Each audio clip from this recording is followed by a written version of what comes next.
দর্শক মণ্ডলী, আসসালামু আলাইকুম। কিভাবে আমরা পাইলস থেকে মুক্ত থাকতে পারবো সেটা নিয়ে আমি আপনাদের সাথে আজকে কথা বলবো।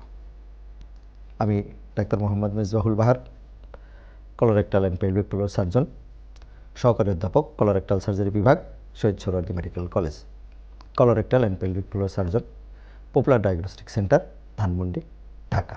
দর্শক মণ্ডলী, তাহলে এখন আসি যে আমরা কিভাবে পাইলস থেকে মুক্ত থাকতে পারি। পাইলস থেকে মুক্ত থাকার পদ্ধতি দুটো। এক নাম্বার, আপনাকে জীবনযাত্রার পরিবর্তন আনতে হবে, লাইফস্টাইল মডিফিকেশান বলে থাকি আমরা। দুই নাম্বার হলো কিছু ওষুধপত্র। জীবনযাত্রার পরিবর্তনগুলোর মধ্যে হলো মেনলি হলো খাদ্যাভ্যাসের পরিবর্তন। খাদ্যাভ্যাসটা এমনভাবে করতে হবে যাতে টয়লেটটা স্বাভাবিক রাখা যায়। প্রচুর শাকসবজি খেতে হবে, প্রচুর পানি খেতে হবে, ফ্রুটস খেতে হবে, শরীরে ওজন নিয়ন্ত্রণে রাখতে হবে এবং হালকা ব্যায়াম করতে হবে।